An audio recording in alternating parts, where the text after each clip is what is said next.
Alright guys, it's the Coke 600 on this week and around the Charlotte Motor Speedway, a fantastic Memorial Day weekend of motorsport action. Monaco Grand Prix in the F1, the Indy 500 on in the afternoon in the States, and then in the evening we've got the Coke 600. So which drivers am I looking forward to seeing the most this weekend? Well, funny you asked that. Here's the video on that exact subject. Let's get into it, guys, and let's start with Christopher Bell, of course.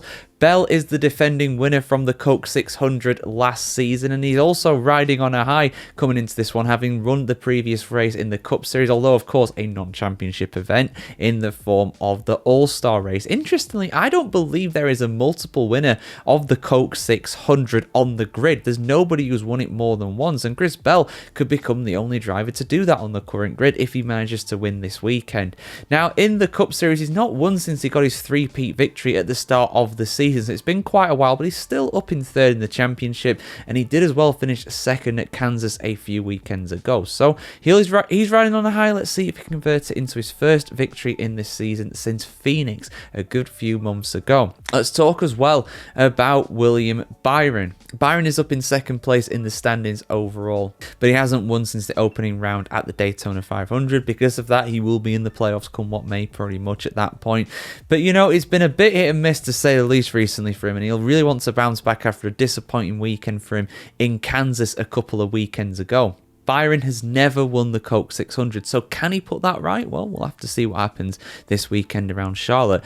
Let's talk about Chase Elliott as well. It's been a very long time since he's won a race as well, over 12 months now. He's not won a race at all this season so far as a result, but he's still doing well, to be fair to him. When it comes to the point standings overall, he's up in 5th place in the standings. Sorry, 4th place, I do beg your pardon. So he's got some good form there at the end of the day, but he's not out of top 10 in his last 2 races. He got a 2nd place, of course, 3 rounds ago in Talladega, but yeah, we'll see how he gets on. We'll see how he gets on this weekend, because he does need a good result to really just assure him of that playoff place. He's doing similar things to what Martin Truex Jr. was doing last season. I keep saying it. He's been consistent. He's up there in the standings. He's the highest placed driver in the driver standings to not have a victory so far this season, but that will only carry you so far going into the playoffs. Let's talk about Ryan Blaney as well. 4th guy on the list, 5th in the driver's standings. Another guy who hasn't won in the 2025 NASCAR Cup Series season yet either. But he has won the Coke 600 before. He won here 2 years ago in 2023. So let's see if Charlotte can be a positive result for him, of course, with that good history there. It's been very good recently as well, despite not getting a victory, of course. He's had 4 top 5s in his last 5 races, which is really, really impressive to say the very least. So we'll see how he gets on. I'm optimistic of a good result for him.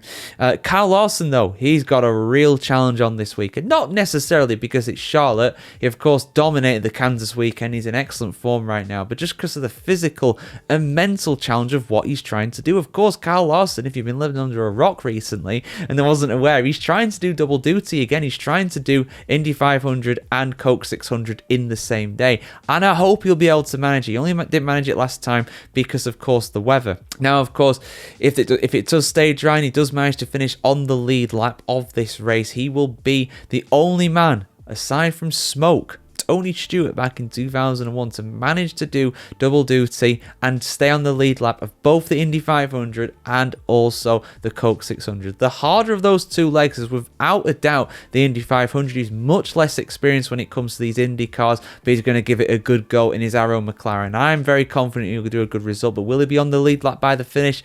Indianapolis will decide that. But when it comes to the Coke 600, he did win this race not too long ago, back in 2021. Of course, last year he was not able to compete in it, but he's going to hope to do that this time around. But yeah, 1,100 miles of high-speed racing around ovals. Unbelievable stuff to even attempt that. But if anybody can do it, Larson can. But your thoughts in the comments below, guys.